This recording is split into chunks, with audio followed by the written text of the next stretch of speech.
Tout part de là. Une idée, un rêve qui grandit. Le souhait d'un partenaire, d'un accompagnement sur mesure, d'un financement adapté. Pour que de l'intention naisse un projet. Chaque jour, BGFI Banque se mobilise et se transforme pour offrir à ses clients une relation durable. Notre principale ambition, c'est d'être votre partenaire pour l'avenir. BGFI Banque.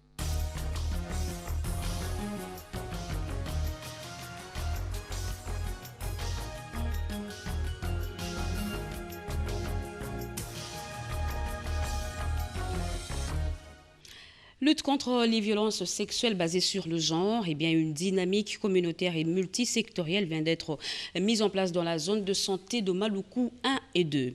L'inhumation des personnes décédées, les soins médicaux des blessés de l'accident survenu ce week-end dernier à Banzangungu dans le Congo central, eh bien le gouvernement de la République prend tout en charge. La réunion de conjoncture économique en a évoqué à la primature. Voilà pour les titres, mesdames et messieurs. Bonsoir et très heureuse de vous retrouver à travers cette grande édition d'informations sur la chaîne nationale.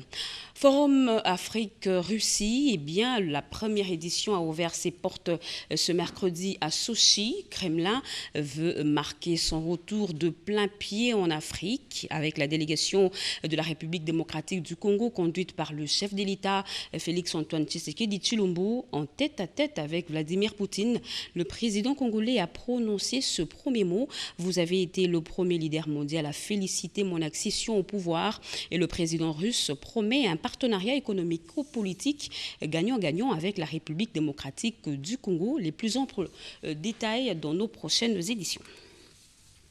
L'insécurité qui sévit dans la province de l'Ituri et Bunia à travers notamment les violences sexuelles, sujet au cœur des échanges entre la présidente de l'Assemblée nationale Janine Mabunda et une délégation de la société civile réunie au sein de la solidarité féminine pour le pays et le développement intégral, conduite par Madame Julienne Lusenge, Sylvie Moembo et Bernard Baudon. Signé ce reportage. Les exactions et les violences sexuelles dont sont victimes les femmes des Béni et des Lituri préoccupent les femmes de la société civile. Regroupées au sein de la solidarité féminine pour le pays et le développement intégral, elles sont venues auprès de la présidente de l'Assemblée nationale, l'honorable Janine Mabunda Lyoko, avec de grandes attentes. Elle est notre pionnière pour porter la voix des femmes congolaises au plus haut niveau. Elle a représenté le chef de l'État et donc elle connaît la situation, elle connaît le problème. Et nous sommes venus pour demander encore qu'elle continue à soutenir cette voix des femmes. Nous savons aussi qu'il y a eu des lois ici qui ont été votées par rapport aux moyens qu'on va mettre en place. Et nous voulons aussi des organisations des femmes où les femmes qui sont entrepreneurs puissent bénéficier de ces fonds et insister sur la loi pour la réparation. Du gouvernement, Julienne Lusenge, présidente de Sofepadi, attend de moyens conséquents pour une lutte sans merci contre les groupes armés qui écument la région. Qu'il est temps qu'on puisse soutenir le centre médical de l'Ituri, qu'on mette dans le budget de l'année prochaine un soutien financier pour le centre médical de l'Ituri et aussi dire au gouvernement, il est plus que temps de restaurer la paix dans l'Ituri et dans le territoire de Béni. Le speaker de la Chambre basse du Parlement, très expérimenté dans les questions de lutte contre le violence sexuelle, a promis d'améliorer la législation pendant cette législature pour rendre efficaces les combats que mènent toutes les femmes en général. Et à la Chambre haute du Parlement, le NDI se dit prêt à soutenir la République démocratique du Congo dans la promotion de la démocratie et de la bonne gouvernance. Et bien, la délégation de NDI, conduite par le directeur régional de l'Afrique de l'Ouest et du Centre, l'a dit au président du Sénat, Alexis Tambouemamba et Johnny Chabani, reportage. La délégation de l'ONG américaine NDI, National Democratic Institute, conduite par Christopher Fomunyo, le directeur régional de l'Afrique de l'Ouest et du Centre, était reçue par le président du Sénat, Alexis Tambouemamba. Le chef de la délégation de NDI réitère son appui à la consolidation de la démocratie et de la bonne gouvernance en République démocratique du Congo. Face aux enjeux actuels, le président de la Chambre haute du Parlement s'est dit très satisfait tout en soulignant que le Sénat s'est engagé dans une série de réformes de la promotion de la démocratie et de la bonne gouvernance. Ainsi, l'appui de NDI sera le bienvenu. Le président du Sénat nous a fait l'honneur de recevoir la délégation du NDI, le National Democratic Institute. Maintenant, avec la mise en place des nouvelles institutions après les dernières élections nationales, il était important que cette délégation vienne au Congo pour rencontrer les hauts responsables au premier niveau, pour s'informer sur le contexte politique actuel, recueillir leurs suggestions quant à la manière dont le NDI peut continuer à être utile. Vous savez aussi que depuis les élections, il y a beaucoup de discussions par rapport aux réformes éventuelles qui vont aller dans le sens de renforcer la démocratie en République démocratique du Congo, et qui parle réforme, parle effectivement du pouvoir législatif et surtout la haute chambre qui est le Sénat. Donc il était tout à fait normal. Après s'être rendu au Sénat, le directeur général Afrique de NDI est allé à la primature pour échanger avec le Premier ministre Sylvestre Ilunga Ilunkamba, qui a par la suite accordé une audience à la délégation de Kibali Gold de Françoise Bouelabouaki et Pompon Oumba. De 2009 à 2019, voilà 10 ans, le temps requis pour l'exploitation de la mine de Kibali. Le numéro 1 de Kibali Gold, Marc Bristow Barrick, réaffirme la volonté de cette société aurifère de poursuivre ses investissements en RDC. Kibali Gold Mine is going to achieve its plans, et nous avons un permis suffisamment grand. Nous continuons à faire des travaux d'exploration pour nous assurer que nous maintenons justement une durée de vie qui dépasse les 10 ans. Nous sommes aussi d'avis que la province, ou plutôt la zone, le nord-est de la RDC, a un potentiel aurifère énorme et important. C'est impossible qu'il n'y ait qu'un seul Kibali. Et notre effort aujourd'hui, c'est de découvrir d'autres Kibali. Nous avons comme cible de produire 750 000 onces cette année, et nous attelons justement à faire cela, et nous allons rester focalisés dans ce secteur aurifère. C'est une tradition. Chaque trimestre, Kibali présente ses réalisations. C'est sous cet angle qu'il faut placer cette séance de travail avec le Premier ministre Ilunga Ilunkamba, lui qui connaît aussi la genèse de cette unité de production de l'or avec d'autres infrastructures socio-économiques conformément au code minier, a souligné son PDG. Avec la délégation de National Democratic Institute NDI, une organisation non gouvernementale qui œuvre dans le sens de la consolidation, de la promotion de la démocratie et la bonne gouvernance en RDC, ce fut un premier contact. Conduite par son directeur général Afrique, Christopher Fomunyoy, cette délégation est venue faire connaissance des nouvelles autorités du pays et recueillir des suggestions sur la manière dont cette ONG va accompagner la RDC, a indiqué le directeur général Afrique. Kinshasa accueille depuis ce matin l'atelier de restitution par les cadres et agents de l'administration pénitentiaire et civile et militaire de la République démocratique du Congo, ce après leur participation aux assises de Ouagadougou et de Ghana. C'est le vice-premier ministre, ministre de la Justice et garde de Sceaux, maître Célestin Tundaya Kesende, qui a ouvert ses travaux à Béatrice Hôtel, Jacques Kabouaba et Guilain Kassou.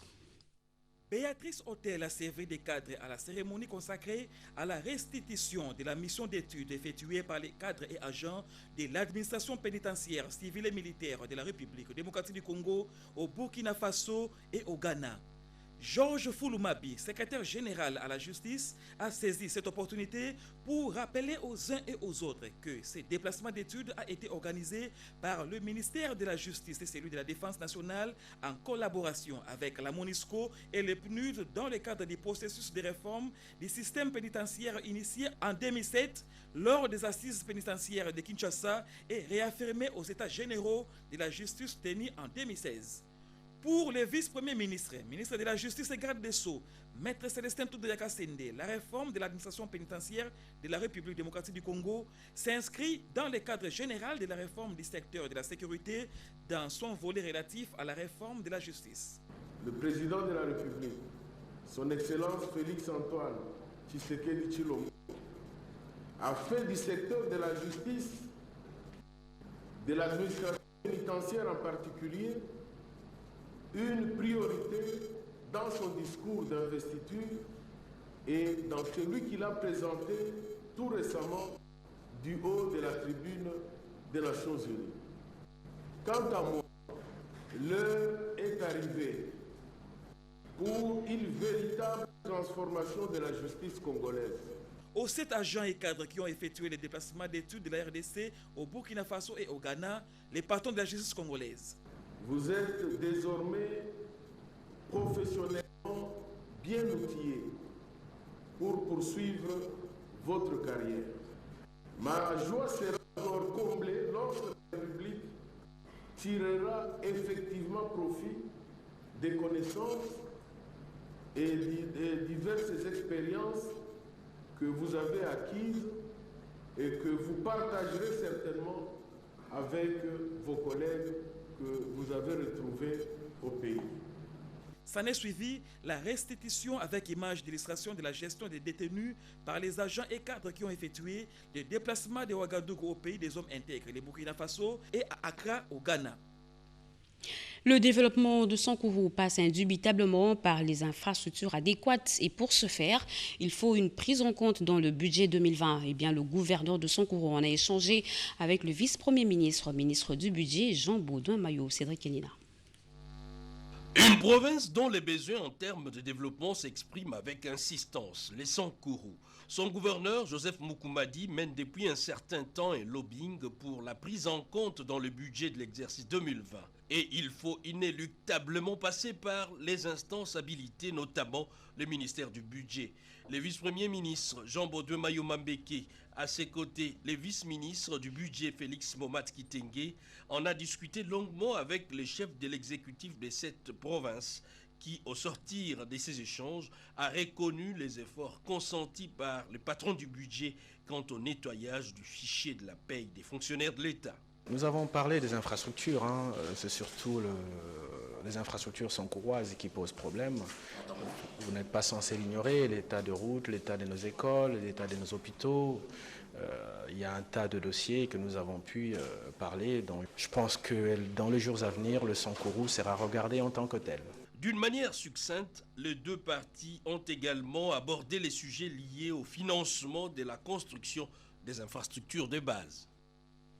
José Sélé-Yalagouli dans les installations de la Direction générale de douanes et accises. Cette visite du ministre des Finances est à mettre dans la droite ligne des séries de visites qu'il entame dans les régies financières. Guy Matundu.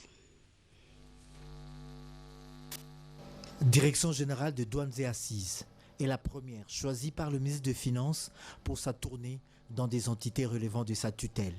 Le directeur général Deyoru Guiza en est fier et promet au ministre tout l'accompagnement de l'administration douanière congolaise. Notre engagement de vous accompagner dans l'accomplissement de votre exaltante et noble mission. Puis vint la visite dans le data center et dans la salle de monitoring. Alors qu'est-ce que vous faites ici? Ici, ces équipements géolocalisés permettent à la DGDA d'avoir le contrôle sur tous les conteneurs à travers le pays et une connectivité de toutes les directions provinciales. La tutelle s'en réjouit. Dire que sur base des ressources propres, ils ont fait un travail formidable qui permet de réduire sensiblement la lutte, la tendance à la fraude. Le gouvernement mis en place par son Excellence, Monsieur le Président de la République, fait face à la nécessité de mobiliser assez de ressources pour pouvoir soutenir le programme qui a été présenté par le Premier ministre. Et ce travail incombe en termes de prérogatives constitutionnelles au ministère des Finances.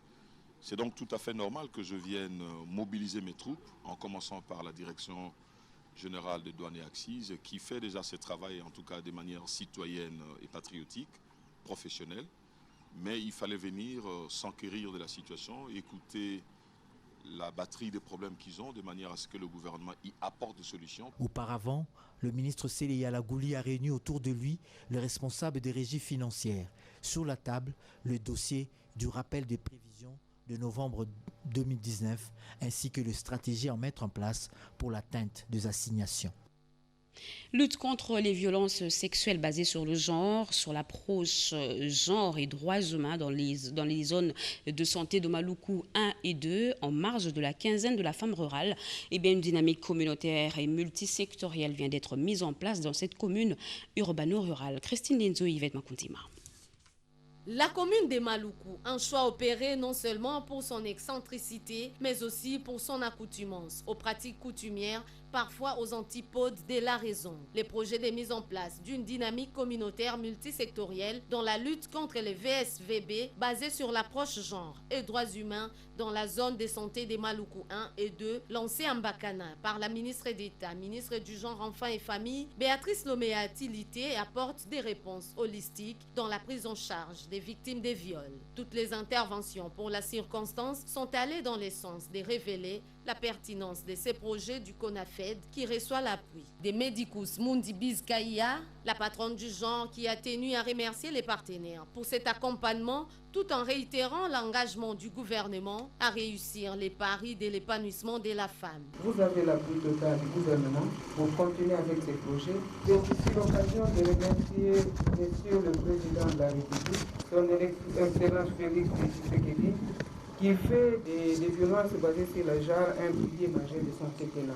Nous remercions également tout le gouvernement pour la volonté politique clairement exprimée de réduire l'ampleur des violences sexuelles et celles basées sur les genres. Par la suite, Béatrice Lomea Tilité a visité les locaux du centre médical pour la prise en charge des femmes à travers des soins de qualité avant de procéder à la remise des kits sanitaires au médecin directeur de la zone de santé d'Mbakana.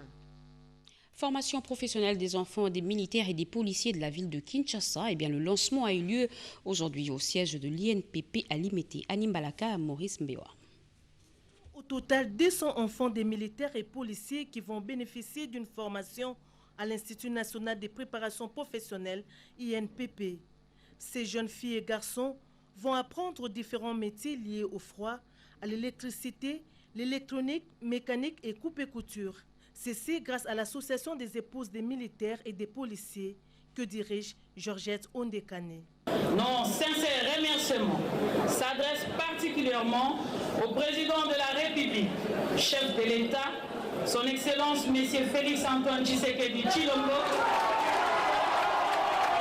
qui, de par sa volonté politique orientée essentiellement vers le social, accorde une attention soutenue à l'éducation et à la formation de nos enfants. Ce programme est pour assurer l'autoprise en charge définitive des enfants des militaires et policiers en République démocratique du Congo. Devant plusieurs membres du gouvernement et les invités de marque, le directeur général de l'INPP, Maurice Tchikouya, a marqué sa présence pour signifier à l'opinion l'importance de la formation des jeunes Congolais en cette période. Ayant en charge le ministère du Genre, Famille et Enfants, Béatrice Lomea, qui a lancé officiellement cette formation, a rassuré de l'accompagnement du gouvernement qui met la priorité sur la formation professionnelle pour développer la République démocratique du Congo. Le ministre des tutelles, Toumba Panou Pakole, a encouragé les parents à orienter leurs enfants dans les filières techniques. Que le gouvernement de la République est plus que jamais convaincu que la formation professionnelle des jeunes va jouer un rôle moteur dans le développement accéléré de notre pays. Madame Amida Kamere, présidente de la Fondation La Colombe, partenaire de l'Association des épouses des militaires et des policiers, est revenue sur l'importance de la formation des jeunes. En assurant une bonne formation de qualité à notre jeunesse, nous lui donnons de l'espoir, des aptitudes pour participer à la reconstruction de notre beau pays et nous lui offrons aussi les armes pour conquérir le monde. La Fondation La Colombe de Madame Amida Kamere est une œuvre sociale qui milite jour et nuit pour le bien-être de la population congolaise. Comment le CESAC évolue dans le secteur médiatique en République démocratique du Congo? Cette question a été sur la table de discussion entre le ministre de la Communication et Médias, Jolino Makelele, et une délégation du CESAC conduite par son président Tito Ndombi. Regardez. Plusieurs points étaient passés au crible lors de ces échanges entre le ministre d'État, ministre de la Communication et des Médias, David Jolino Diwampove Samakelele, et les membres du bureau des CESAC. D'abord, les défis de crédibilité des médias publics. Ensuite, le problème de migration de certaines chaînes de télévision vers la TNT, sans consulter au préalable les CESAC. Et le manque de collaboration franche de certaines institutions médiatiques vis-à-vis du CESAC. Nous devons œuvrer dans le sens de faire de la RTNC un véritable média de service public où tout le monde peut s'exprimer, où tous les partis peuvent s'exprimer, où tous les courants d'opinion peuvent s'exprimer. Alors, Le deuxième défi, pour nous, ça concerne la TNT. Les médias audiovisuels, tous sont en train de basculer vers la télévision numérique terrestre, mais ce basculement se fait un peu dans le désordre, en violation un peu de la loi, parce que la loi dit tout opérateur dans le secteur des médias doit déposer un dossier au CESAC. Mais la plupart de tous ceux qui vont vers la TNT le font sans avoir sollicité l'avis du CESAC. Donc ça fait un désordre, ce qui fait qu'aujourd'hui, on ne maîtrise pas l'espace médiatique et ça pose un problème de régulation. Et puis nous avons dit aussi qu'il se pose aussi quand même un problème des contenus que proposent les médias congolais. Et le fait d'aller vers la TNT devait constituer une opportunité pour que nous puissions quand même améliorer la qualité de ce que proposent les médias. L'autre défi, c'est le défi du cadre légal. Vous voyez qu'aujourd'hui, la loi de la presse est dépassée. De son côté, le ministre d'État, soucié de redorer l'image de paysage médiatique en République démocratique du Congo, est optimiste pour soutenir et accompagner le Conseil supérieur de l'audiovisuel et de la communication. Les patrons du ministère de la Communication et des médias tiennent mordicus à ce que la presse joue convenablement son rôle de quatrième pouvoir en accompagnant les institutions du pays. Des jeunes Congolais, le ministre de la Jeunesse, Eraston Billy Kambale, en fait son cheval de bataille et il s'y active déjà. Bientôt sera érigé un grand centre des jeunes en collaboration avec le gouvernement chinois. Laetitia Dembo, Jean-Guy Kizuela. La construction d'un grand centre international de jeunes, c'est le motif de la descente du ministre de la Jeunesse et Initiation à la nouvelle citoyenneté, Eraston Billy Kambale Tshongo, dans la commune de Lansele ce mercredi. Accompagné des partenaires chinois dans les différents espaces appartenant au ministère, les deux parties ont visité ce site qui abritera l'un des plus grands centres du continent. Cet espace, qui comprendra des terrains de sport, la salle du spectacle, une bibliothèque moderne et des cadres ludiques, portera le nom du président de la République, son Excellence Félix Antoine Tshisekedi. Mais bien avant, le ministre avec ses hôtes avait visité l'autre espace du ministère situé en face du mausolée Étienne Tshisekedi. Là également, un autre projet, la construction d'un hôpital des jeunes. Le projet est en cours, c'est le gouvernement chinois, par l'entremise de l'entreprise CNC, qui finance tous ces projets. Donc nous avons ici l'hôpital Étienne Tshisekedi Wamurumba. C'est un projet que je suis en train de suivre avec M. Kalunga et les Chinois. Ça commence déjà, là nous sommes dans la phase d'exécution.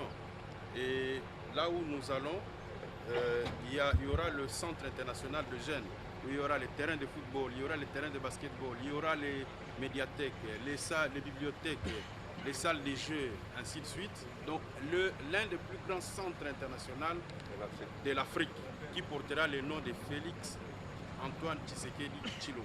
Travailler pour le rayonnement de la jeunesse de la République démocratique du Congo reste le leitmotiv du chef de l'État, Dixit Billy Kambale. Forum national sur la mobilisation contre le VIH-Sida dans le monde du travail. La 5e édition se tiendra bientôt dans la province de Lualaba. Les organisateurs l'ont dit à la ministre des Affaires sociales qui a par la suite reçu en audience le directeur général de la RTNC, Ernest Kabila Ilunga. Aux hydrocarbures, Perenco veut transformer les ressources gazières en énergie électrique. Le sujet a été évoqué au cours d'une séance de travail présidée par le ministre Rubens Mikindu, Georges Frédéric Ndibou, Patience Mboyo-Ketou. Le groupe Perenco RDC s'élance dans la valorisation des ressources gazières en RDC. Son directeur général, qu'accompagnait le directeur général adjoint, Madame Bala, l'a dit au ministre d'État des hydrocarbures, Rubens Mikindo, au cours d'une séance de travail. À ce jour, la production de Perenco est évaluée à 24 000 barils par jour. Une autre séance de travail, c'est celle que le patron des hydrocarbures congolais a eue avec M. Badi Baldé, directeur Afrique au secrétariat international de l'initiative pour la transparence des industries extractives ITIE, qui avait à ses côtés Maître Mpiana Bundi Théodore, coordonnateur national adjoint ITIE RDC. Le progrès réalisé par la RDC était au cœur de cette rencontre. Le ministre d'État des hydrocarbures a rassuré à ses interlocuteurs de son engagement à améliorer encore plus la mise en œuvre des mesures correctives tout en utilisant les outils ITIE pour augmenter la transparence et la rédévabilité des différents organes qui relèvent de son ministère. Dans un autre décor, la ministre des Affaires sociales, Rose Boyata, a reçu dans son cabinet de travail la coordonnatrice provinciale du Forum national sur la mobilisation contre le VIH-Sida dans le monde du travail. Les échanges ont tourné autour des préparatifs de la 5e édition du Forum qui doit se tenir dans le mois prochain dans la province de Lualaba. Et en deuxième lieu, Rose Boyata a reçu le directeur général de la RTNC, Ernesto Kabila Ilunga, avec qui elle a abordé la problématique de la collaboration avec la chaîne nationale. Le directeur général de la RTNC a fait savoir que la chaîne publique a entre autres comme objectif celui d'informer, éduquer et divertir ses téléspectateurs tout en accompagnant les institutions de la République pour la bonne marche de la nation. Dans la rubrique politique, la FDCA revendique ce qui lui revient de droit. Toutes les fédérations de Kinshasa ont fait un sit-in au Palais du Peuple. Ce regroupement politique, cher à Modesto Bahati, plaide pour le respect strict de l'article 58 du règlement intérieur du Sénat et ce 95 de l'Assemblée nationale. Regardez. La base du regroupement politique AFDCA, ville-province de Kinshasa, a organisé un sit-in devant le Palais du Peuple ce mardi 22 octobre 2019. Ils sont venus dénoncer l'injustice dont est victime leur regroupement politique. Un échantillon venu de toutes les fédérations de Kinshasa, calico en main avec des messages bien précis. La loi ou la Constitution dit que chaque sénateur qui est élu garde son regroupement jusqu'à la fin de son mandat ou alors il change le regroupement et il perd le mandat. Ces messages sont adressés aux sénateurs et aux députés nationaux ainsi qu'aux autres institutions de la République. En clair, la base du regroupement politique cher à Modesto Bahati Lukwebo accuse les deux bureaux du Parlement de violer délibérément les lois de la République. Les présidents du Sénat et de l'Assemblée nationale tentent de cautionner le dédoublement de leur regroupement politique AFDCA. Au Sénat, par exemple, lors de la plénière du vendredi 11 octobre dernier, consacrée au débat sur la constitution des groupes politiques, l'AFDCA, avec ses 7 sénateurs, s'est vu écarté et ses membres considérés comme les non-inscrits. On ne peut pas accepter que les deux présidents, censés légiférer les lois et les protéger, continuent à accepter les dissidents. Nous savons qu'au niveau de la Chambre haute, c'est là où il y a vraiment plein de sages. Les sages sont là. Au lieu de mettre en application la justice, au lieu d'appliquer les lois, mais nous voyons les injustices. Voilà pourquoi nous nous disons, même les mamans, nous ne pouvons plus rester. Nous sommes debout pour dénoncer ces injustices et nous disons non à haute voix, non, non, non. La même démarche allant dans le sens de violer le règlement intérieur de l'Assemblée nationale qui veut reconnaître officiellement un groupe parlementaire dirigé par les dissidents. À la Ligue des jeunes de l'UDPS, l'heure est à la sensibilisation aux valeurs républicaines. Eh bien, c'est l'exercice auquel s'est adonné le président de cette ligue.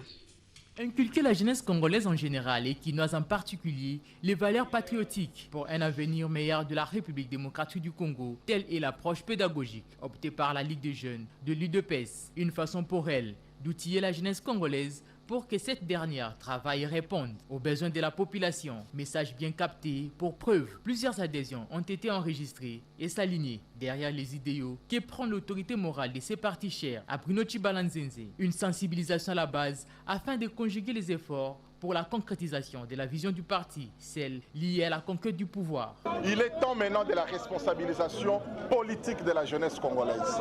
Il est temps que la jeunesse congolaise aujourd'hui travaille sur le développement de notre pays. Et c'est comme ça que nous mettons en avant les différentes formations pour outiller la jeunesse afin qu'au moment où elle sera responsabilisée, qu'elle soit en mesure de travailler et de répondre aux besoins de la population. À travers cette matinée d'échange avec la jeunesse congolaise, le président de la Ligue de jeunes de l'UDPS a passé en revue la situation politique de l'heure. Le premier ministre honoraire, aussi autorité morale de ces partis, Bruno Chibalanzenze, a également pris part à cette rencontre. Le Rassemblement des démocrates tshisekédistes poursuit leur implication à travers le pays. Eh bien, la coordination de la Tchangou a été installée la semaine dernière par son autorité morale, Sylvain Motombo. Regardez. Loin de s'affoler par l'ivresse du pouvoir, le Rassemblement des démocrates tshisekédistes RDT poursuit son processus d'implantation sur l'ensemble du pays. C'est le cas de la cérémonie d'implantation dimanche 13 octobre dernier de la coordination par l'autorité morale du RDT, le docteur Sylvain Mutombo, ou ministre délégué à la Défense. Dans son mot de bienvenue, Jean Clément, vice-président de la Ligue des jeunes, a déclaré avoir la joie de recevoir sur cette terre les membres du bureau politique du Rassemblement des démocrates tshisekidistes. La décision nommant Robert Pakaya, coordonnateur de district de Tchangou, a été lue par l'un des vice-coordonnateurs de la Tchangou. La dite décision consacre l'installation officielle de la coordination de Tchangou, dont les commandes est confiée à Robert Pakaya, assisté de cet adjoint. La même décision nomme également le secrétaire exécutif du district de Tchangou, Marcel Katamboa, qui sera également assisté de 7 adjoints, dont 2 femmes, Rachel Lusamba en charge des finances et Nicolette Bongundi en charge des questions culturelles. Le docteur Sylvain Mutombo, après l'appel nominal de toutes les personnes composant la coordination du district, l'autorité morale, le docteur Sylvain Mutombo, a procédé à l'investiture. Dans sa prise de parole, Sylvain Mutombo a brossé en quelques mots l'origine et la naissance de la plateforme politique électorale, le Rassemblement des démocrates tshisekidistes. Il a mis en exergue le tshisekidisme qui est et reste l'idéologie de tous les tshisekidistes prônant les valeurs démocratiques. Il rime avec l'unité, la paix et l'état de droit. Le secrétaire permanent du Parti du Peuple pour la Reconstruction et la Démocratie, PPRD, a clôturé ce mercredi 23 octobre 2019 à Lubumbashi les assises de la matinée politique débutées depuis mardi dernier. Yvette Makontima nous en fait le point. Cette première journée de la matinée interorgane organisée par les partis du peuple pour la reconstruction et la démocratie PPRD à Lubumbashi sous l'impulsion de son président national Joseph Kabila Kabange, des travaux en atelier qui ont commencé l'après-midi du mardi 22 octobre 2019 se sont poursuivis sans embâche ce mercredi 24 octobre 2019.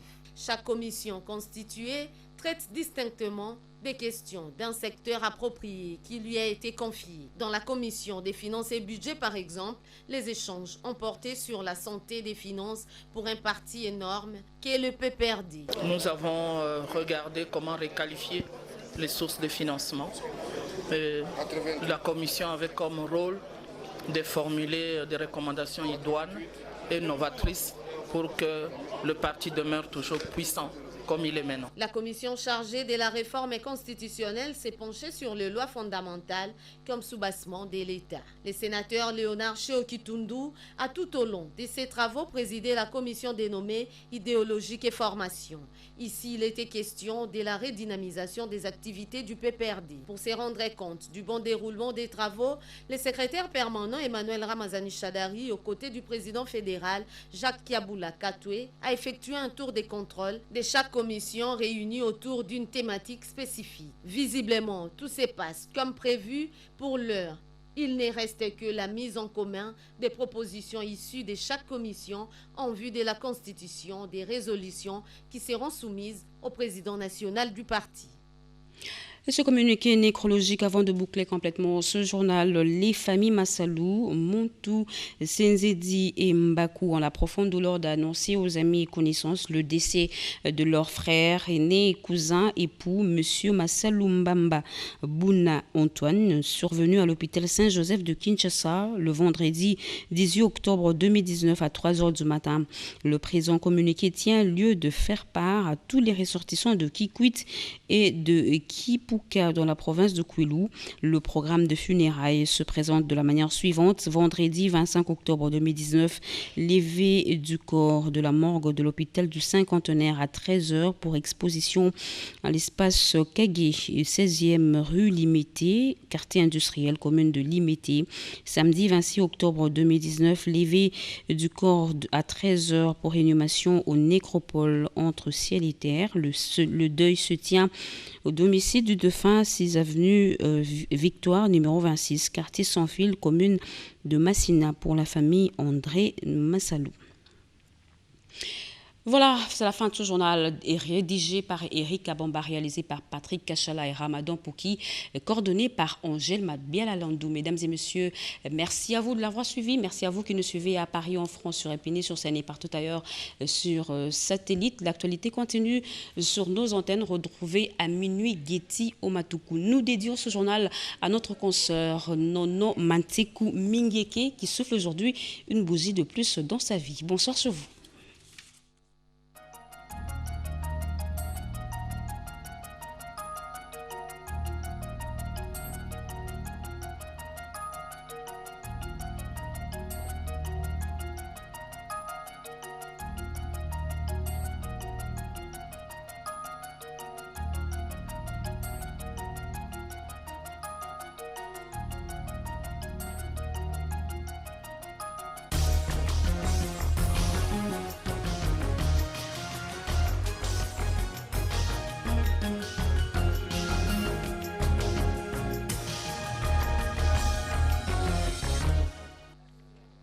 part de là, une idée, un rêve qui grandit.